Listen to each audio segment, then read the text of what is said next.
الحمد للہ وکفا والصلاة والسلام علی عباده الذین اصطفى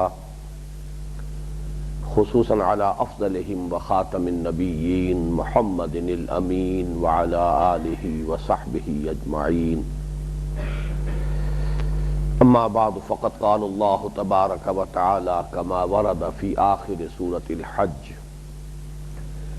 اعوذ باللہ من الشیطان الرجیم بسم اللہ الرحمن الرحیم یا ایھا الناس ضرب مثل فاستمعوا له ان الذین تدعون من دون اللہ لن يخلقوا ذبابا ولو اجتمعوا له وإن يسلبهم الذباب شيئا لا يستنقذوه منه ضعف الطالب والمطلوب ما قدر الله حق قدره إن الله لقوي عزيز الله يصطفي من الملائكة رسلا ومن الناس إن الله سميع بصير يعلم ما بين أيديهم وما خلفهم وإلى الله ترجع الأمور صدق الله العظيم رب اشرح لي صدري ويسر لي أمري واحلل عقدة من لساني يفقهوا قولي اللهم ربنا ألهمنا رشدنا وأعذنا من شرور أنفسنا اللهم أرنا الحق حقا وارزقنا اتباعه وأرنا الباطل باطلا وارزقنا اجتنابه آمین یا رب العالمین۔ سورہ حج کے آخری رکوع پر ہمارے اس منتخب نصاب کا درس نمبر 15 مشتمل ہے، اور اس پر ہماری اس سے قبل 2 نشستیں منعقد ہو چکی ہیں۔ تمہیدی امور میں یہ بات واضح کی جا چکی ہے کہ اس درس سے اصل میں اس منتخب نصاب کے 4تھے حصے کا آغاز ہو رہا ہے، جس کا مرکزی مضمون ہے تواصی بالحق۔ لوازم نجات میں سے جو تیسری لازمی شرط ہے انسان کی کامیابی کی، فوز و فلاح کی، نجات کی، وہ تواصی بالحق ہے، اور اسی سے متعلق مباحث ہیں کہ جو قدر تفصیل کے ساتھ، شرح و بسط کے ساتھ اس حصے میں وارد ہوں گے۔ اس سے قبل اس منتخب نصاب کے پہلے حصے میں کچھ اور اصطلاحات بھی اس کے ضمن میں وارد ہو چکی ہیں۔ چنانچہ تیسرے سبق میں امر بالمعروف نہی عن المنکر، نیکی کا حکم دینا، بدی سے روکنا۔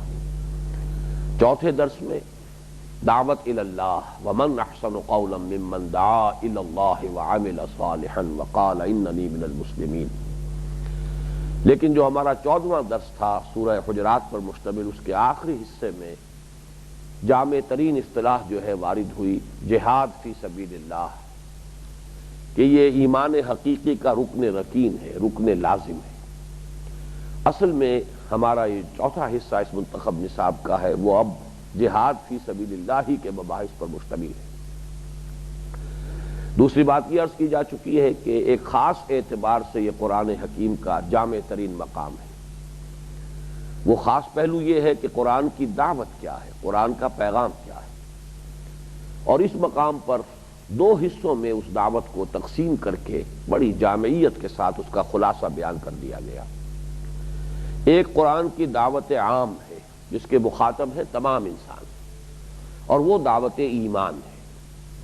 لوگوں مانو اللہ کو، اس کی توحید کو، اس کی صفات کمال کو، مانو یہ کہ مرنے کے بعد پھر جی اٹھنا ہے، بعث بعد الموت ہے، حساب کتاب ہے، جزا سزا ہے، جنت ہے، دوزخ ہے۔ مانو اس بات کو کہ وحی ہے، نبوت ہے، رسالت ہے، اس کا سلسلہ جاری رہا ہے، اور بالآخر اپنی تکمیل کو پہنچ کر، نقطہ عروج کو پہنچ کر محمد صلی اللہ علیہ وسلم پر وہ اپنے اختتام کو پہنچ چکا ہے۔ مانو اس کو کہ اللہ کی کتابیں نازل ہوتی رہی ہیں ہدایت انسانی کے لیے، اور اس سلسلے کی آخری اور محفوظ کتاب قرآن۔ ان امور کو ماننے کی دعوت یہ دعوت عام ہے، اور اس کے مخاطب جیسا کہ میں نے عرض کیا تمام نوع انسانی۔ تو اس رکوع میں 4 آیات میں جو خطاب ہوا ہے وہ یا ایھا الناس سے، اے لوگوں۔ اس میں گویا کہ خلاصہ آ گیا ہے ان تمام امور کا۔ پھر دوسری دعوت جو ہے قرآن کی، اس کو ہم دعوت خصوصی بھی کہہ سکتے ہیں، دعوت خاص کہہ سکتے ہیں، اور وہ دعوت عمل ہے، اور اس کے مخاطب ہیں صرف وہ لوگ جو ماننے کا اقرار کریں۔ جب اللہ کو مانتے ہو تو اس کے احکام پر عمل کرو، جب قرآن کو مانتے ہو تو اس کے قانون کو نافذ کرو، جب رسول کو مانتے ہو صلی اللہ علیہ وسلم انہیں اپنا امام بناؤ، ان کے نقش قدم کی پیروی کرو، ان کا اتباع کرو۔ قرآن کو تسلیم کرتے ہو، اس کے حلال پر اکتفا کرو، جس شے کو اس نے حلال قرار دیا اور جس کو اس نے حرام قرار دیا اس سے مجتنب رہو۔ ما آمن بالقرآن من استحل محارمہ، جو شخص قرآن کی حرام کردہ کسی شے کو حلال ٹھہرا لے تو اس کا قرآن پر کوئی ایمان نہیں ہے۔ یہ ہے گویا کہ دعوت عمل اور اس کے مخاطب اہل ایمان۔ چنانچہ دوسری دو آیات جو ہیں آخری، ان میں خطاب جو آج میں نے تلاوت نہیں کی ہے اس لیے کہ آج ہماری گفتگو ابھی ابتدائی پہلے حصے تک ہی محدود رہے گی، تو پہلی 4 آیات ہی میں نے تلاوت کی ہیں، لیکن اگلی 2 آیات میں خطاب ہے یا ایھا الذین آمنوا، اور واقعہ یہ کہ اس اعتبار سے جامع ترین مقام ہے۔ ایک آیت میں 4 فعل امر وارد ہوئے ہیں، یا ایھا الذین آمنوا ارکعوا واسجدوا واعبدوا ربکم وافعلوا الخیر لعلکم تفلحون، جبکہ پہلی 4 آیتوں میں سوائے اس کے کہ فاستمعوا لہ، غور سے سنو، اور کوئی حکم نہیں ہے، انشائیہ کلام نہیں ہے، اس لیے کہ حکم جو ہے وہ تو عمل کے لیے دیا جاتا ہے، اور عمل سے کا معاملہ جو ہے وہ انہی سے ہوگا کہ جو ماننے کا پہلے اقرار کر لیں، ایمان کا اقرار کریں، ان سے کہا جائے گا کہ یہ اس کے عملی تقاضے ان کو پورا کرو۔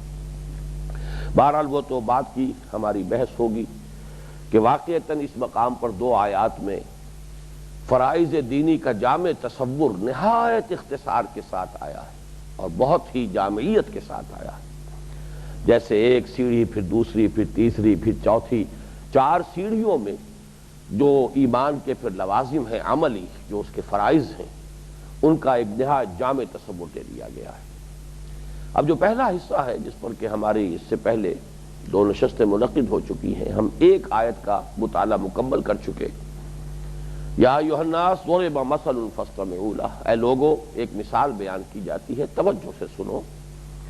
ان الذین تدعون من دون اللہ لن یخلقوا ذبابا ولو اجتمعوا لہ، یقیناً یہ ہستیاں جنہیں تم پکار رہے ہو، جن سے دعائیں کر رہے ہو، فریادیں کر رہے ہو، استغاثے کر رہے ہو، وہ تو ایک مکھی تک کی تخلیق پر قادر نہیں ہے، چاہے سب مل جل کر زور لگا لیں۔ اور وہ تخلیق کیا کریں گی؟ وَإِن يَسْلُبْهُمُ الذُّبَابُ شَيْئًا لَا يَسْتَنقِذُوهُ مِنْهُ، مکھی ان سے کوئی شے چھین کر لے جائے تو وہ ان سے واپس لینے پر بھی قادر نہیں۔ ضعف الطالب والمطلوب، کیا ہی کمزور اور ناتواں اور حقیر اور عاجز ہے طالب بھی مطلوب بھی۔ مطلوب یہ معبود ہے تمہارے جنہیں تم پکار رہے ہو، اور تم ان کے طالب ہو۔ جب ان کے لاچارگی کا اور بے بسی کا یہ عالم ہے تو قیاس کنز گلستان بر بہار مرا، تم خود اس کے اوپر اپنے بارے میں قیاس کر لو۔ عرض کر چکا ہوں میں اس پر تفصیل سے کہ اس میں ایک طرف تو وہ شرک سامنے آیا ہے کہ جو مخاطب اول سے قرآن حکیم کے جس شرک کا رواج ان میں تھا، بت پرستی، بتوں کے سامنے حلوے مانڈے چڑھا رہے ہیں، چڑھاوے چڑھا رہے ہیں، سجدے کر رہے ہیں، طواف کر رہے ہیں بتوں کا، دعائیں کر رہے ہیں، استغاثے کر رہے ہیں، دہائیاں دے رہے ہیں، تو گویا کہ ان کو چونکانے کے انداز میں متوجہ کیا گیا کہ سوچو تو صحیح، غور تو کرو، کن کو پکار رہے ہو، ان کے اندر تو کوئی قدرت نہیں ہے۔ البتہ یہ کہ پھر ضعف الطالب والمطلوب، اس میں جو شرک کی اصل حقیقت ہے اور توحید کی اصل حقیقت ہے، جو ابدی ہے، جو اس کی روح ہے، جو اس کا اصل جو خلاصہ ہے، وہ بیان کر دیا گیا۔ حقیقی شرک یہ ہے کہ انسان کا مطلوب و مقصود اللہ کے سوا کوئی اور ہو، کوئی شے، کوئی دنیاوی کوئی حقیقت، کوئی نظریہ، کوئی تصور، من گھڑت خیال، کوئی شے اللہ کے سوا جو کچھ ہے، ما سوی اللہ، اس میں سے کوئی شے، کوئی چیز، کوئی ہستی اگر انسان کا مطلوب و مقصود بن جاتا ہے تو بس یہ شرک ہے۔ توحید یہ ہے کہ لا مقصود الا اللہ، لا مطلوب الا اللہ، لا محبوب الا اللہ، لا معبود الا اللہ۔ یہ تو گویا کہ بالکل ابتدائی قدم ہے عوام کی ذہنی سطح کے مطابق، اللہ کے سوا معبود کوئی نہیں، لا الہ الا اللہ، لا معبود الا اللہ۔ لیکن یہ کہ عبادت جو فرمایا گیا وما خلقت الجن والانس الا لیعبدون، تو عبادت تو بہت ایک ہمہ گیر اور بہت جامع اصطلاح ہے۔ ہمارے قدیم مفسرین نے تو اکثر نے الا لیعبدون سے مراد لیا ہے الا لیعرفون، لیکن یہ کہ عبادت کے مختلف پہلوؤں کو جمع کر لیجئے، اس میں معرفت بھی ہے، محبت بھی ہے، اطاعت بھی ہے۔ الا لیعرفون، الا لیحبون، الا لیرضون، وہ مجھے کو راضی کرنے کی کوشش کریں، مجھے سے لو لگائیں، مجھے سے محبت کریں، میری ہی بندگی کریں، میری ہی اطاعت کریں، میرے ہی احکام پر عمل پیرا ہوں، میرے ہی حلال پر اکتفا کریں، میرے حرام کردہ چیزوں پر سے اجتناب کریں۔ یہ ہے عبادت کا تصور۔ تو معلوم یہ ہوا کہ لا معبود الا اللہ، لیکن اس میں بھی جو اصل خلاصہ ہے، اصل جو باطنی روح ہے وہ یہ ہے۔ اب آپ غور کیجئے کہ کوئی فرض کیجئے کہ لکشمی دیوی کی پوجا کر رہا ہے، کیوں کر رہا ہے؟ اس کے خیال میں یہ لکشمی دیوی جو ہے یہ دولت کی دیوی ہے، جس پر اس کا کرم ہو جائے گا، اس کی نظر کرم ہو جائے گی، بس وہ اس کو دولت بارے نیارے ہو جائیں گی، دولت مل جائے گی۔ تو اصل مطلوب وہ لکشمی دیوی نہیں ہے، اصل مطلوب تو وہ مال ہے، دولت ہے، پجاری تو وہ مال کا ہے۔ یہی وہ بات ہے جو اقسام شرک میں بیان کر چکا ہوں۔ حضور نے فرمایا تعس عبد الدینار و عبد الدرہم، ہلاک ہو جائے درہم و دینار کا بندہ۔ تو بظاہر کوئی شخص مسلمان ہے، وہ کسی لکشمی دیوی کی تو پوجا نہیں کر رہا ہے، لیکن دولت کو براہ راست پوج رہا ہے۔ دولت ہی اس کا معبود ہے، دولت ہی اس کا مطلوب ہے، دولت ہی اس کا مقصود ہے۔ تو اصل جو حقیقت ہے وہ سمجھو۔ ریاکاری کر تو رہا ہے، کوئی عبادت کا کام، کوئی نیکی کا کام، لیکن دکھانے کے لیے کر رہا ہے کسی کو، تو کون معبود ہوا؟ وہ جنہیں خوش کرنا مقصود ہے، مطلوب و مقصود تو وہ ہے۔ تو اصل میں نماز پڑھی جا رہی ہے لیکن شرک کیا جا رہا ہے۔ من صام یرائی فقد اشرک ومن صلی یرائی فقد اشرک ومن تصدق یرائی فقد اشرک۔ جس نے دکھانے کے لیے نماز پڑھی اس نے شرک کیا، جس نے دکھانے کے لیے روزہ رکھا اس نے شرک کیا، جس نے دکھانے کے لیے صدقہ و خیرات کیا شرک کیا۔ تو یوں سمجھیے کہ وہ شرک جو اس معاشرے میں بالفعل تھا اس سے نفی کر کے اس کی، لیکن بات وہاں پہنچا دی گئی ابدی ہدایت۔ ایک فارمولہ الجبر کا فارمولہ دیکھ لو، اپنے اعمال کا تجزیہ کرو، اپنے محرکات عمل کا جائزہ لو، تمہارا اصل مطلوب کون ہے؟ اگر تو حقیقتاً نصب العین ہے صرف اللہ کی رضا، اگر تو مطلوب و مقصود ہے صرف اللہ کی ذات، یریدون وجہہ ولا تعد عیناک عنہم، وہ لوگ کہ جو صرف اللہ کے روح انور کے طالب بن جاتے ہیں، اللہ تعالی ہمیں ان میں شامل کرے۔ اگر تو یہ ہے تو تہنیت ہے، مبارکباد ہے، تم موحد ہو، تم توحید پر قائم ہو۔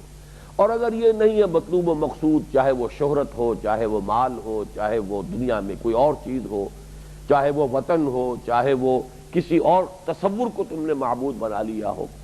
ایک تصور کے حسن مبہم پر ساری ہستی لٹائی جاتی ہے، زندگی ترک آرزو کے بعد کیسے سانسوں میں ڈھالی جاتی ہے، تصورات بن جاتے ہیں معبود، وطن بن گیا معبود۔ ان تازہ خداؤں میں بڑا سب سے وطن ہے، جو پیرہن اس کا ہے وہ مذہب کا کفن ہے۔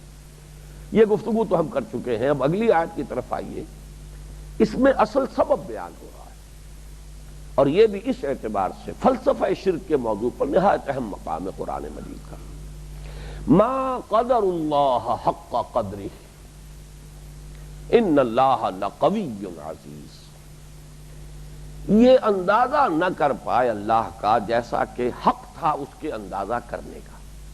یہاں لفظ قدر کو سمجھیے، یہ فعل کی شکل میں بھی آیا ما قدرو، ماضی منفی، اور پھر اسم بھی آیا ہے حق قدرہ ہی، بالکل اسی مفہوم میں انگریزی کا لفظ ہے۔ قدر کسے کہتے ہیں؟ ویلیو کو، قدر و قیمت، اردو میں بھی ہم اس کا استعمال کرتے ہیں، قدر و قیمت۔ اور کسی شے کا اندازہ کرنا، اس کی قدر و قیمت کا یہ ورب ہے ٹو ایویلیویٹ، کسی شے کی قدر و قیمت کا تعین کرنا، اس کا اندازہ کرنا، ویلیو اور ایویلیویٹ، یہاں اسی مفہوم میں یہ لفظ آیا ہے۔ یہ اللہ کا اندازہ نہیں کر سکے، اس کی عظمت کا، اس کی جلالت قدر کا، اس کی صفات کمال کا تصور حاصل نہیں کر سکے، اس وجہ سے شرک میں مبتلا ہوئے۔ ورنہ واقعہ یہ ہے کہ اگر انسان کے اندر علم اور معرفت اور پہچان جو ہے، اگر وہ جو بھی کم سے کم درجہ مطلوب ہے اس تک انسان کو حاصل ہو جائے، تو شرک کی گندگی میں انسان ملوث نہیں ہوگا، شرک کی پستی میں مبتلا نہیں ہوگا۔ اصل میں یہ انسان کے ذہن، فکر، اس کے تصور اور اس کی جو بھی انڈرسٹینڈنگ ہے، اس کے اندر جو بھی کانشسنس کی سطح ہے، یہ اس کی پستی ہے در حقیقت، جس کے نتیجے میں انسان عملاً شرک میں ملوث ہوتا ہے۔ ما قدر اللہ حق قدرہ ان اللہ لقوی عزیز، حقیقت یہ ہے کہ اللہ خود قوی ہے، لقوی، یقیناً ہے قوت والا، عزیز، زبردست ہے، غالب ہے۔ اصل میں اب اس کے پس منظر میں آئیے اور اس کو بھی سمجھ لیجئے دونوں اعتبارات سے۔ قدیم شرک کیا تھا اور جدید شرک کیا ہے، یا ابدی شرک کیا ہے، یا شرک کی روح کیا ہے، ضعف الطالب والمطلوب کے حوالے سے ان دونوں اعتبارات سے اس آیت کو سمجھیے۔ شرک چاہے وہ قدیم تھا، جاہلیت قدیمہ کے میں جو شرک کی مختلف شکلیں رہی ہیں، اور چاہے یہ مستقل شرک ہے اور دائمی شرک ہے، یہ جو ضعف الطالب والمطلوب میں جس کا ذکر ہوا، دونوں کا سبب وہی ہے، ما قدر اللہ حق قدر۔ اب اس کا جائزہ لیجئے کہ قدیم شرک کی اصل بنیاد کیا ہے۔ انسان نے خدا کو مانا تو ضرور، لیکن اسے اپنے اوپر قیاس کیا۔ انسان نے جب اپنے بارے میں سوچا، میں کسی کی اولاد ہوں، کوئی میری اولاد ہے، کوئی جورو ہے، کوئی بیوی ہے، رشتے ہیں، ناطے ہیں، آخر اللہ خدا، اس کا بھی نہ کوئی رشتہ دار، کوئی تو اس کی اولاد، کوئی اس کی بیوی، کوئی تو اس کے ہونے چاہیے۔ یہ جس کی نفی قرآن کرتا ہے، لم یلد ولم یولد، یہ سارے تصورات تمہارے جو ہیں در حقیقت یہ تم اپنے اوپر قیاس کر رہے ہو۔ مرا بر صورت خویش آفریدی، برون خویشتن آخر چے دیدی، تم تصور کر رہے ہو خدا کا لیکن اپنے اوپر قیاس کر رہے ہو۔ یہ ہے وہ شرک کی بنیاد، جس کی وجہ سے کہیں بیٹے تجویز کر دیے گئے، کہیں بیٹیاں تجویز کر دی گئیں، کہیں خدا کے لیے بیوی بھی قرار دے دی گئی۔ چنانچہ ہندو مائتھولوجی میں تو آپ کو معلوم ہے کہ خدا کی بیوی بھی ہے، اس کے لیے بھی ظاہر بات ہے، جب انسان کے بیوی ہے تو خدا کے کیسے نہ ہو؟ انسان کو اولاد کی ضرورت ہے تو خدا کے کیسے اولاد نہیں ہوگی؟ خدا کی بیٹیاں بنا دیا، جو مشرکین عرب تھے انہوں نے فرشتوں کو خدا کی بیٹیاں بنا دیا، عیسائیوں نے حضرت مسیح کو خدا کا بیٹا بنا دیا۔ یہ غنیمت ہے کہ حضرت مریم کو خدا کی بیوی نہیں کہا، لیکن یہ کہ خدا کی ماں تو بنا دیا۔ God as father, God as mother and God as son, یہ تثلیث تھی جو ابتدائی تثلیث تھی، اور اسی کا ذکر سورہ آل عمران میں موجود ہے۔ وہ تو بعد میں یہ تثلیث کی جو حیت ہے وہ بدلی ہے، اور پھر انہوں نے حضرت مریم کو اس میں سے نکال کر، اور دی ہولی گھوسٹ جو ہے، روح القدس، خدا باپ بیٹا اور روح القدس، وہ جو بیچ میں حضرت مریم کا معاملہ تھا اسے اب نکال دیا گیا۔ آج کوئی بھی حضرت مریم کو شریک نہیں کرتا اس تثلیث کے قانون کی حیثیت سے، لیکن ابتدائی تثلیث تو یہی تھی۔ اس لیے کہ یہی معاملات دنیا میں مشرکانہ جو مذاہب تھے اس سے پہلے، چنانچہ قدیم جو مصری تہذیب تھی اس میں بھی یہی تصور موجود تھا، متھرائزم جو ہے اس میں بھی یہی تصور موجود تھا۔ تو در حقیقت یہ عیسائیوں نے حضرت مسیح علیہ السلام کے بعد جو پھر اپنے عقائد کو مدون کیا ہے، تو وہ نقشہ ہے، اصل میں عکس ہے ان تمام چیزوں کا کہ جو اس علاقے کے اندر جو عقائد مشرکانہ موجود تھے انہی کے اوپر ڈال دیا۔ بہرحال پہلا تو یہ مسئلہ سمجھ میں آ گیا کہ یہ خدا کے بیٹے بیٹیاں، قرآن مجید جو ہے اس قدر شدت کے ساتھ جو نفی کرتا ہے، لم یلد ولم یولد، قل الحمد للہ الذی لم یتخذ ولدا، کہہ دیجئے ان سے کہ کل شکر، کل ثنا، کل حمد اللہ کے لیے، اس نے کسی کو اپنا اولاد نہیں بنایا، نہ بیٹا نہ بیٹی، لم یلد ولم یولد، نہ اس نے جنا نہ وہ جنا گیا۔ ان تمام تصورات سے وہ ماورا ہے، منزہ ہے، اعلیٰ ہے، عرفہ ہے۔ یہ تم اپنے اوپر قیاس کر کے یہ چیزیں خدا کے ساتھ نفی کر رہے ہو۔ اس سے آگے چلیے، اکثر و بیشتر جو یہ مشرکان، قدیم جو مشرکانہ مذاہب ہیں اور عقائد ہیں، ان میں خدا کو ایک بڑے سردار، بڑے بادشاہ، شہنشاہ پر قیاس کیا گیا، اور اس کے تمام لوازم جو ہے اس کے ساتھ شامل کر دیے گئے، اس لیے کہ بڑے سے بڑا بادشاہ، بڑے سے بڑا سردار، بڑے سے بڑا شہنشاہ، آخر اس کی قوت کا جو تجزیہ کرتے تھے تو وہ سرداروں پر، نائبین سلطنت پر دار و مدار تھا نا۔ اکیلا وہ کیا کر لیتا تھا؟ اکیلا جو ہے، اکیلا چنا پہاڑ نہیں پھوڑ سکتا۔ ایک بادشاہ کا خواہ کتنا ہی بڑا شہنشاہ، 2 ہاتھ 2 پاؤں ہی تو ہے اس کے، لیکن اس کی فوج ہے، اس کے نائبین سلطنت ہے، اس کے نائبین ہیں، اس کے وزراء ہیں، اس کے سپہ سالار ہیں، اس کے جاگیردار ہیں، یہ ہیں جن کے بل پر وہ حکومت کر رہا ہے۔ لہذا اللہ کے ساتھ بھی آلہہ، یہ آلہہ کا تصور اللہ کے ساتھ جو آیا ہے یہ وہی تصور ہے، نائبین ہے یہ، اس کے آیان مملکت ہیں، اس کے نائبین سلطنت ہیں، یہ اس کے سردار ہیں، امراء ہیں، اور ان کو اختیار حاصل ہے۔ ظاہر بات ہے کہ جو نائبین ہوتے تھے، آیان مملکت ہوتے تھے، آخر ان کے پاس اختیار ہوتے تھے کہ نہیں ہوتے تھے؟ بادشاہ تک تو رسائی بڑی مشکل تھی، اصل میں تو لوگوں کو واسطہ انہی سے پڑتا تھا۔ یہ تصور ہے جس پر کہ، اور اس میں نوٹ کر لیجئے، یہ میں پہلے بارہا بیان کر چکا ہوں کہ اصل میں تو یہ سارا معاملہ جو ہے وہ کسی حقیقت کی بگڑی ہوئی شکل ہے۔ وہ حقیقت کون سی ہے؟ وہ ایمان بالملائکہ کی بگڑی ہوئی شکل ہے۔ وہ ملائکہ ہیں جن کو یہ صورت دے دی گئی ہے، ہم بھی مانتے ہیں، حدیث میں آیا ہے اور سیرت میں تذکرہ ملتا ہے، ملک الجبال، وہ فرشتہ جو پہاڑوں پر مامور ہے، انہوں نے اسے پہاڑوں کا دیوتا قرار دے دیا۔ آپ سمجھیے کہ ایمان بالملائکہ کے یہ دیوتاؤں اور دیویوں کی شکل اختیار کرنے میں بال برابر کا فرق ہے صرف۔ آخر نورانی ہستیاں ہیں، ہم بھی مانتے ہیں، عباد المکرمون، بڑے باعزت ہے، مخلوق ہے اللہ کی، نورانی مخلوق ہے، اللہ کے مقربین ہے، اللہ تعالیٰ کے عرش کو اٹھائے ہوئے ہیں، حملۃ العرش ہے، مقربین، ملائکۃ المقربین ہے، آخر مقام تو ہے نا۔ لیکن صرف ایک بات ذہن سے نکل جائے تو شرک ہو جائے گا، اور وہ بات ذہن میں رہے تو انسان جو ہے وہ توحید پر کاربند رہے گا، اور وہ یہ کہ انہیں اختیار کوئی حاصل نہیں۔ یفعلون ما یؤمرون، یہ ہم پڑھ چکے ہیں سورہ تحریم میں، لا یعصون اللہ ما امرہم ویفعلون ما یؤمرون، اللہ جو حکم انہیں دیتا ہے وہ نافرمانی نہیں کرتے، وہی کچھ کرتے جس کا انہیں حکم ملتا ہے۔ یہ ہے اصل میں بال کا معاملہ جو میں نے کہا ہے، ذرا یہ چیز اوجل ہو جائے تو یہی ہستیاں یہ دیوتا بن گئے۔ ملک الجبال وہ پہاڑوں کا دیوتا ہو گیا، پانی پر کوئی معمور ہے، بارش پر کوئی معمور ہے، وہ بارش کا دیوتا ہو گیا۔ لیکن فرق کیا ہے؟ لا یعصون اللہ ما امرہم ویفعلون ما یؤمرون۔ ان کا یہ عالم جو ہے وہ نقشہ کھینچا گیا ہے سورہ مریم میں کہ حضور نے صلی اللہ علیہ وسلم حضرت جبرائیل سے کبھی کوئی شکوہ کیا ہوگا، اس کا ذکر تو قرآن میں نہیں ہے، لیکن بین السطور پس منظر میں تو ہے کہ آپ بہت دیر کے بعد آتے ہیں، وحی کا ہمیں انتظار رہتا ہے، تو میرا شوق دیکھ، میرا انتظار دیکھ، ذرا جلدی آیا کرے تاکہ ہماری جو تسکین کا سامان ہو، ہمیں تشفی حاصل ہو۔ جواب کیا دلوایا گیا؟ وما نتنزل الا بامر ربک، ہم نازل نہیں ہو سکتے آپ کے رب کے حکم کے بغیر۔ لہو ما بین ایدینا وما خلفنا وما بین ذالک، اسی کے اختیار میں ہے جو کچھ ہمارے سامنے ہے اور جو کچھ ہمارے پیچھے ہے اور جو اس کے مابین ہے۔ ذرا غور کیجئے الفاظ، یا فلسفیانہ اصطلاح نہیں آئی، کل اور کل، کون، کون و مکان، یہ اصطلاحات فلسفے کی ہیں، قرآن نے اس طرح کی اصطلاحات کو استعمال نہیں کیا، لیکن بات وہیں تک پہنچا دی۔ ہمارے سامنے جو کچھ ہے اس کا اختیار بھی اسی کے ہاتھ میں ہے، ہمارے پیچھے جو کچھ ہے اس کا اختیار بھی اسی کے ہاتھ میں، اور جو دونوں کے مابین ہے یعنی ہم، ہمارے سامنے ہمارے پیچھے کے مابین کون ہے؟ ہم، اس کا اختیار بھی اسی کے ہاتھ میں۔ اختیار مطلقاً صرف اللہ کا ہے۔ لہو ما بین ایدینا وما خلفنا وما بین ذالک وما کان ربک نسیا، اور اے محمد آپ کا رب بھولنے والا نہیں ہے۔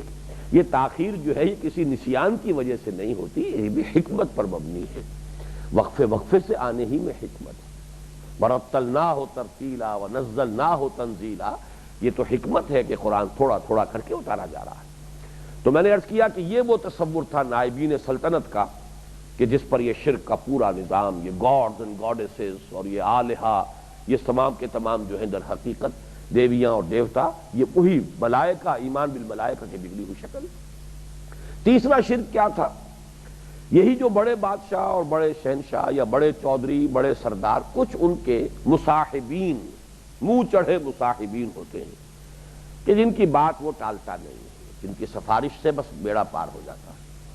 اب آپ سوچئے مغل اعظم اکبر، شہنشاہ ہندوستان کا اتنا عظیم شہنشاہ، لیکن آپ نے پڑھا ہوگا ملا دو پیادہ جو ہے اس کے ساتھ کچھ لطیفے بھی کر جاتا تھا، توہین بھی کر جاتا تھا، بہت ہی اس کے ساتھ آزادی برت لیتا تھا، نورتنوں میں سے تھا، مصاحبین میں سے تھا۔ تو یہ شہنشاہوں کا کچھ انداز ہوتا ہے، لہذا کچھ ہیں ہستیاں ایسی کہ جو بہت پیاری ہیں اللہ کو، اور ان کی بات وہ نہیں ٹالتا، لہذا ان کی سفارش سے بیڑا پار ہو جائے گا، ان کو خوش کرو۔ اب ان میں ایک تصور تو وہی تھا کہ فرشتوں کو خدا کی بیٹیاں قرار دے کر، لاڈلی اور چہیتی اور پیاری قرار دے کر، اور ان کے ناموں پر بت تراش لیے تھے یہ مشرکین عرب نے۔ یہ تمام جو ہے یہ نام مؤنث ہے، عزا، عزا العزیز، یہ اللہ کا نام ہے۔ العزا، یہ در حقیقت اسی کا مؤنث تو ہے، العزیز کا مؤنث العزا ہے۔ اور اسی طریقے سے لات، لات کیا ہے؟ الہ کا مؤنث ہے لات۔ یہ دیویاں تھیں ان کی، اور یہ اللہ کی بڑی پیاری ہیں، لاڈلی ہیں، یہ اللہ کی بہت ہی چہیتی بیٹیاں ہیں۔ بس یہ اگر راضی ہو جائے تو بیڑا پار ہو جائے گا، زیادہ ڈڈ کرو۔ یہی تصور ہے جو ہمارے ہاں اولیاء اللہ کا ہے۔ یہ بڑے مقرب ہیں اللہ کی بارگاہ میں، ان کی بڑی رسائی ہے، ان کا اگر ان کی سفارش نصیب ہو جائے تو بس بیڑا پار ہو جائے گا، ان کا دامن پکڑ کر نکل جائیں گے۔ سارا تصور جائزہ لے لیجئے کہ یہ جو شرک جاہلی ہے، یہ قدیم شرک جو ہے، اس سب کی بنیاد کیا؟ ما قدر اللہ حق قدری، یہ تصور نہیں کر سکے کہ اللہ خود قوی ہے، اس کی قوت کا دار و مدار انحصار کسی اور پر نہیں ہے۔ ملائکہ کی قوت پر اس کی قوت کا دار و مدار نہیں ہے، وہ القوی ہے خود۔ ان اللہ لقوی عزیز، بذات ہی فی نفس ہی قوی ہے، اسے کوئی احتیاج نہیں ہے۔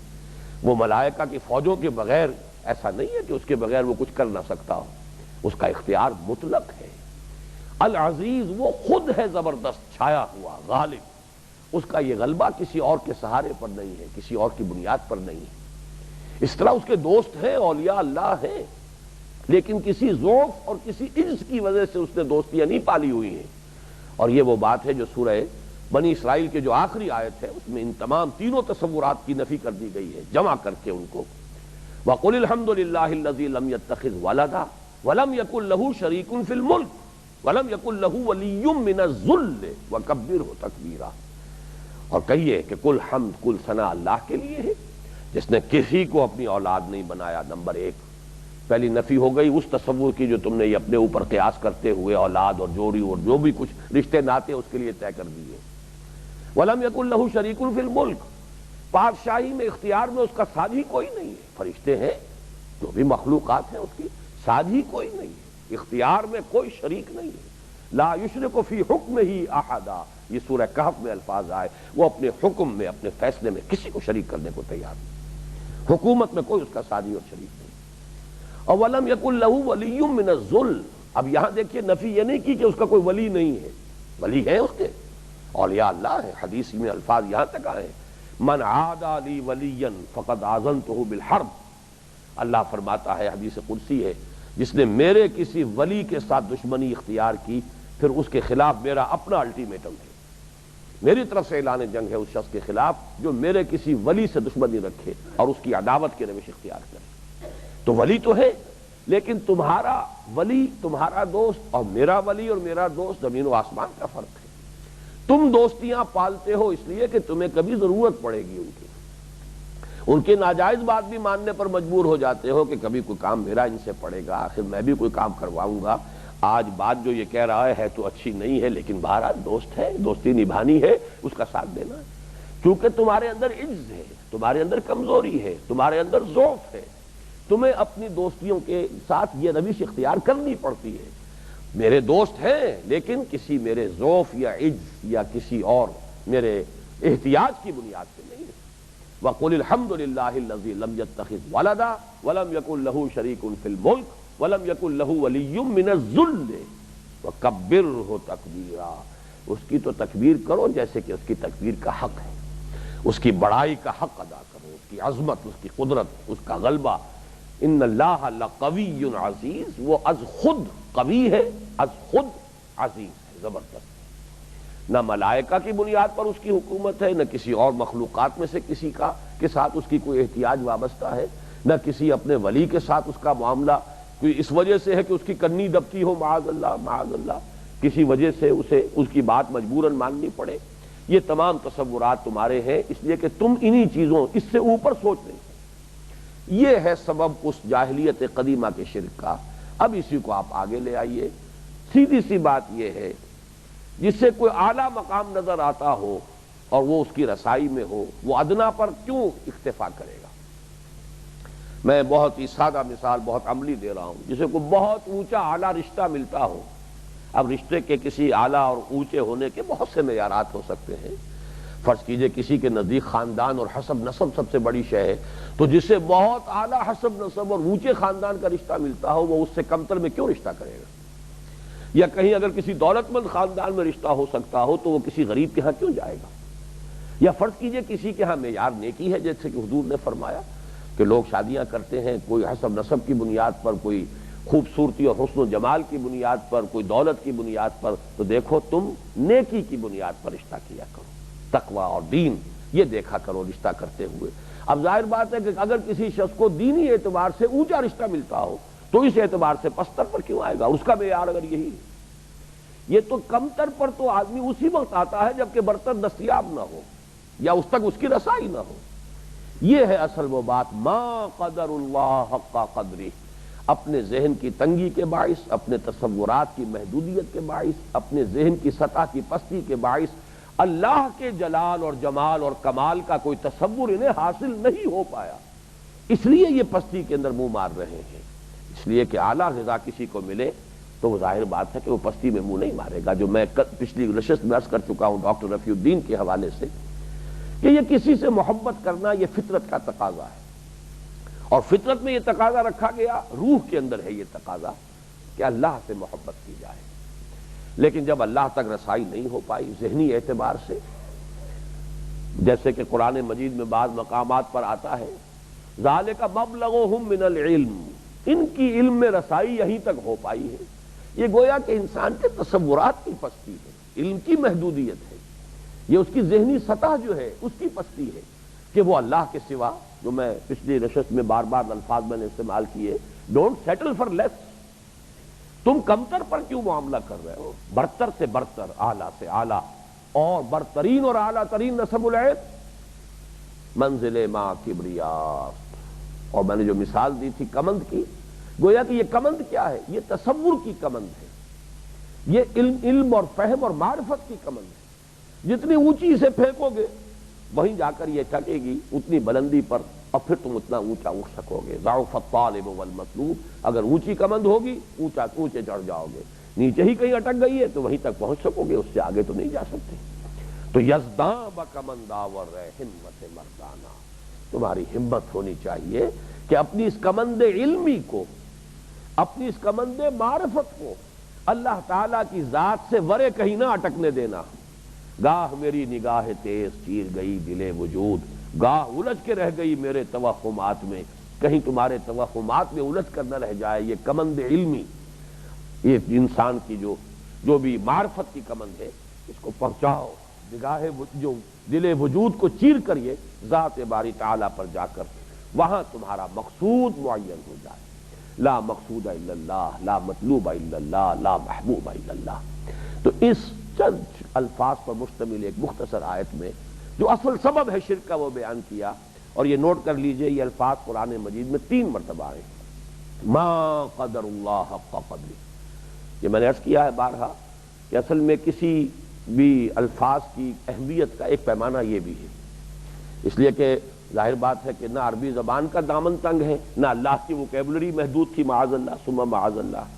الفاظ وہی اگر آتے ہیں بار بار دہرا کر تو اس کے معنی یہ ہوتے ہیں کہ کوئی خاص ہے بات، کوئی خاص حکمت ہے ان الفاظ میں، کچھ ہے، جا غور کرو ان پر، تدبر کرو، اپنا لینس جو ہے مائکروسکوپ کا فوکس کر دو یہاں پر۔ لیکن جب بار بار یہ الفاظ آ رہے ہیں، کیوں 3 مرتبہ آئے؟ هو الذی ارسل رسولہ بالہدی ودین الحق لیظہرہ علی الدین کلہ۔ شاہ ولی اللہ نے کہا، اور صحیح کہا، یہ پورے قرآن کے لیے بمنزلہ عمود ہے، یہ تو محور ہے، مرکز ہے قرآن کا، ان کو سمجھو گے تو قرآن سمجھ میں آئے گا۔ اور میں یہ کہا کرتا ہوں کہ ان الفاظ کو سمجھو گے تو سیرت سمجھ میں آئے گی، ورنہ سیرت سمجھ میں نہیں آئے گی۔ کم سے کم سیرت کے لیے تو مرکز و محور جو ہے وہ یہی الفاظ ہیں، هو الذی ارسل رسولہ بالہدی ودین الحق لیظہرہ علی الدین کلہ۔ اسی طرح کل شرک کی جڑ اور بنیاد وما قدر اللہ حق قدری، اصل سبب یہی ہے، انسان کی کمند ذہنی جب نیچے ہی کہیں الجھ جاتی ہے، توہمات میں ہی کہیں پھنس کر رہ جاتی ہے، تو پھر انسان کبھی کسی شے کو، کبھی کسی چیز کو، کبھی کسی تصور کو، کبھی کسی نظریے کو، کبھی زمین کو، کبھی وطن کو، کبھی گھر کو، کبھی قوم کو، اور کبھی اپنی ہی ذات کو، اپنی ہی خواہشات کو۔ افرأیت من اتخذ الہہ ہواہ، کیا تم نے دیکھا اس شخص کو کہ جس نے اپنی خواہش نفس کو ہی اپنا معبود بنا رکھا ہے؟ یہ پست ترین سطح جو میں بیان کر چکا ہوں پچھلی نشست میں وہ تو یہی ہے کہ انسان کا اپنا معبود اس کا مطلوب و مقصود اپنا ہی نفس ہے، اس نفس ہی کے تقاضے، چاہے وہ حب جاہ ہے یا حب مال ہے یا حب شہرت ہے، جو بھی ہے، اقتدار کی ہوس ہے، جو بھی ہے، وہ اپنی ذات کے گرد گھوم رہا ہے اور اسی کے لیے دن رات بھاگ دوڑ کر رہا ہے، گویا کہ اس کا مقصود و مطلوب اور اس کا معبود الہ اس کا اپنا نفس ہے۔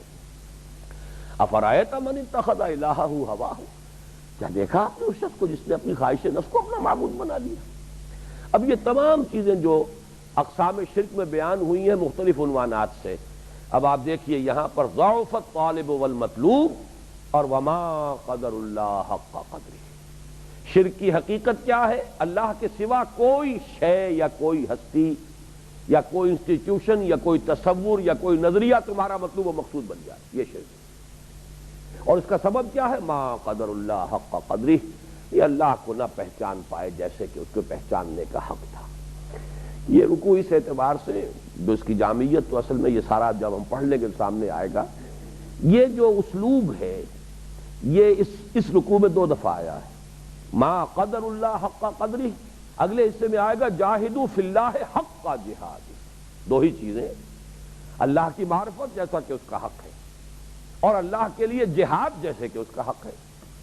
گویا کہ ایک ہے انسان کے علم، اس کے فہم، اس کی انڈرسٹینڈنگ، اس کی معرفت کا اس کی انتہا، اور ایک ہے انسان کے عمل، اس کی بھاگ دوڑ، اس کی سعی و جہد، اس کے لیے منتہا مقصود۔ ما قدر اللہ حق قدرہ وجاہدوا فی اللہ حق جہاد، جہاد کرو اللہ کی راہ میں جیسے کہ اس کے لیے جہاد کا حق ہے۔ اور یہ سورہ آل عمران کی وہ مشہور آیت بھی ہے جس میں یہی اسلوب آیا ہے، یہی انداز ہے، یا ایھا الذین آمنوا اتقوا اللہ حق تقاتہ، اہل ایمان اللہ کا تقوی اختیار کرو جیسا کہ اس کے تقوی کا حق ہے۔ تو تقوی اختیار کرنا عملی اعتبار سے اور جہاد کرنا اللہ کے لیے اس کا حق ادا کرنا، یہ ہو گیا عملی پہلو، اور اللہ کی معرفت حاصل کرنا۔ میں اس سے پہلے تو میں نے بیان کیا ہے، لیکن آج میں نے کوشش کی کہ حوالہ مل جائے، لیکن میں پڑھتا رہا ہوں مختلف جگہوں پر کہ حضور صلی اللہ علیہ وسلم کی دعاؤں میں بھی کہیں یہ الفاظ آئے ہیں، لیکن مجھے حوالہ نہیں مل سکا، اس لیے میں اس کی وضاحت کے ساتھ آج بیان کر رہا ہوں کہ یہ الفاظ منسوب کیے گئے ہیں کہ حضور یہ فرمایا کرتے تھے کہ اللہ ما عرفناک حق معرفتک وما عبدناک حق عبادتک، اے اللہ ہم تجھے نہیں پہچان پائے جیسے کہ تجھے پہچاننے کا حق تھا، اور اے اللہ ہم تیری بندگی نہیں کر پائے جتنی کہ تیری بندگی کا حق تھا۔ تو واقعہ یہ ہے کہ ایک درجہ جو ہے معرفت کا اور ایک درجہ بندگی اور جہاد کا، وہ ہے کہ جو ایک آئیڈیل کی حیثیت سے تو سامنے رہ سکتا ہے، وہاں تک رسائی آسان نہیں۔ خود حضور فرماتے ہیں کہ لواء الحمد جو ہے قیامت کے میدان میں، میدان حشر میں، لواء الحمد بیدی، میرے ہاتھ میں حمد کا جھنڈا ہوگا اور میں اللہ کی حمد بیان کروں گا، اور جو حمد میں اس روز بیان کروں گا میدان حشر میں وہ آج بیان نہیں کر سکتا، اس لیے کہ ظاہر بات ہے کہ حضور صلی اللہ علیہ وسلم کے اپنی معرفت کے اندر بھی درجہ بدرجہ ترقی ہوتی رہی ہے آخری وقت تک۔ وَلَلْآخِرَةُ خَيْرٌ لَكَ مِنَ الْأُولَىٰ، اس کی یہ شرح کی گئی ہے اور صحیح ہے، ہر آنے والا لمحہ آپ کے لیے پہلے لمحے سے بہتر ہے، آپ کے درجات ہر لمحہ بلند سے بلندتر ہو رہے ہیں۔ تو ظاہر بات ہے کہ وہ معرفت جو اس انتہا کو پہنچی ہوئی ہوگی کہ جب کہ میدان حشر میں حضور کھڑے ہو کر حمد بیان کریں گے، لواء الحمد بیدی، حمد کا جھنڈا میرے ہاتھ میں ہوگا اور میں اللہ کی حمد بیان کروں گا، اور جو حمد میں اس روز بیان کروں گا وہ آج بیان نہیں کر سکتا۔ تو یہ ہے اللہ تعالیٰ کی معرفت کی کوئی انتہا نہیں ہے۔ اسی طریقے سے اللہ تعالیٰ کے لیے جہاد کرنے کی کوئی انتہا نہیں ہے، اسی طرح سے اللہ کا تقوی اس کی بھی کوئی انتہا نہیں ہے۔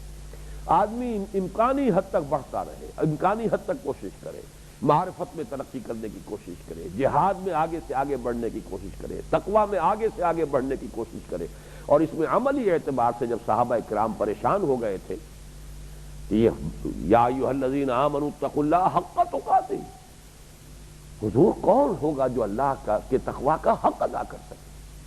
تو پھر جب وہ آیت نازل ہوئی ہے جو سورہ تغابن میں ہے، فاتقوا اللہ ما استطعتم، یہ ہم پڑھ چکے ہیں سورہ تغابن، ہمارے حصہ دوم کا یہ درس تھا، فاتقوا اللہ ما استطعتم، اللہ کا تقوی اختیار کرو جتنا تمہارے حد استطاعت میں ہے۔ تب صحابہ کی جان میں جان آئی، اس لیے کہ صحابہ کرام قرآن پڑھتے تھے، سنتے تھے تو وہ عمل کے لیے، اور وہ جب بھی اپنے آپ کو تولتے تھے، جب بھی کوئی نیا حکم آیا، نئی آیت اتری، اپنے آپ کو تولتے تھے، ہم اس پر پورا اتر سکتے ہیں یا نہیں؟ صرف حصول ثواب تو یہ تو تصور ہی اس وقت نہیں تھا، قرآن تو اترتا تھا علم میں اضافے کے لیے اور عمل کا حکم لے کر، اور ظاہر بات ہے کہ پھر انہیں اپنے آپ کو تولنا پڑتا تھا، گھبرا جاتے تھے۔ چنانچہ سورہ انعام میں جب آیت نازل ہوئی کہ ای الفریقین احق بالامن ان کنتم تعلمون الذین آمنوا ولم یلبسوا ایمانہم بظلم اولئک لہم الامن، دونوں فریقوں میں سے امن کا زیادہ حقدار کون ہے بتاؤ اگر تم جانتے ہو، اور پھر جواب دیا امن کا حقدار تو وہی ہے جو ایمان لائے اور پھر کہیں بھی ظلم کی آمیزش نہ ہونے دے، ان کے لیے امن ہے۔ اولئک لہم الامن وہم مہتدون، ہدایت یافتہ وہ ہوں گے۔ گھبرا گئے صحابہ، حضور ایسا کون شخص ہوگا کہ جو کوئی بھی ظلم نہ کرے، کسی پر ظلم نہ کرے؟ کبھی اپنی جان پر ظلم کر بیٹھتا ہے آدمی، کبھی کسی دوسرے پر ظلم کر بیٹھتا ہے آدمی۔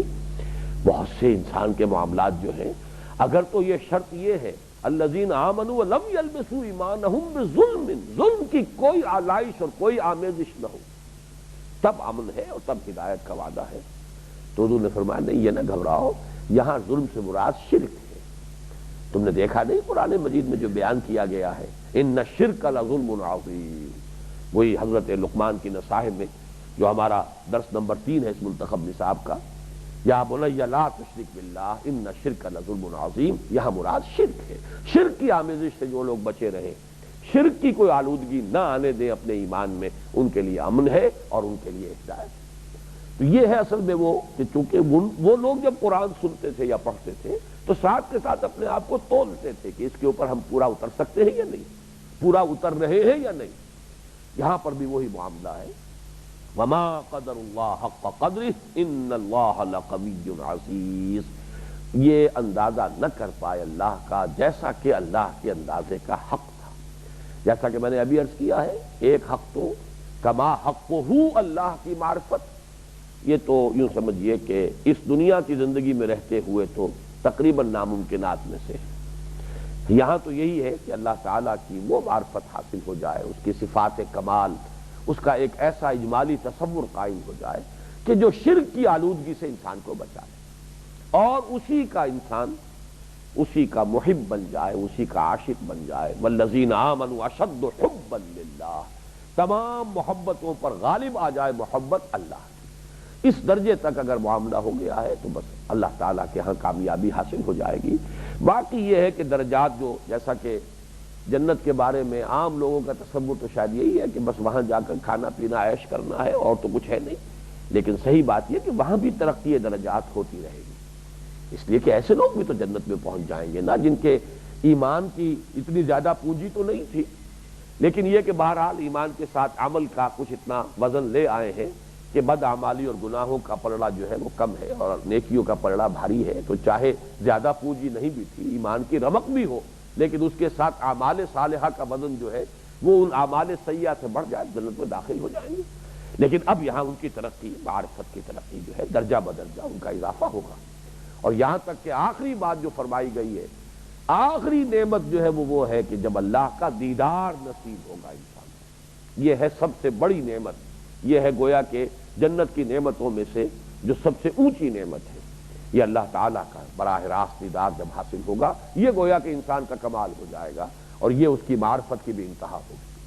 لیکن یہ کہ اس سے پہلے درجات کی ترقی، درجہ بدرجہ جو ہے انسان کا ارتقاء وہاں بھی جاری رہے۔ اس اعتبار سے جنت کا وہ تصور ذہن سے نکال دیجئے، بلکہ یہ ہے کہ وہاں پر بھی ترقی، جیسے کہ جہنم میں سے لوگ نکلیں گے اپنے گناہوں کے ہم وزن سزا پا کر، اگر کوئی بھی ایمان کی رمق ہے لیکن یہ کہ اس کے ساتھ جو پلڑا گناہوں کا ہے وہ بھاری ہے، نیکیوں پر جہنم میں تو داخلہ ہو جائے گا، لیکن پھر ایمان اگر ہے تو انسان اپنے گناہوں کے بقدر سزا پا کر نکلے گا تو اس کو جنت میں داخلہ ملے گا۔ تو یہ معاملات وہاں پر بھی اس کے اندر ترقی اور تبدیلی کی شکلیں پیدا ہوتی رہے گی۔ اللہ تعالی ہمیں اپنی معرفت عطا فرمائے اور شرک کی ہر آلائش سے بچنے کی توفیق عطا فرمائے۔ بارک اللہ لی و لکم فی القرآن العظیم ونفعنی وإیاکم بالآیات والذکر الحکیم۔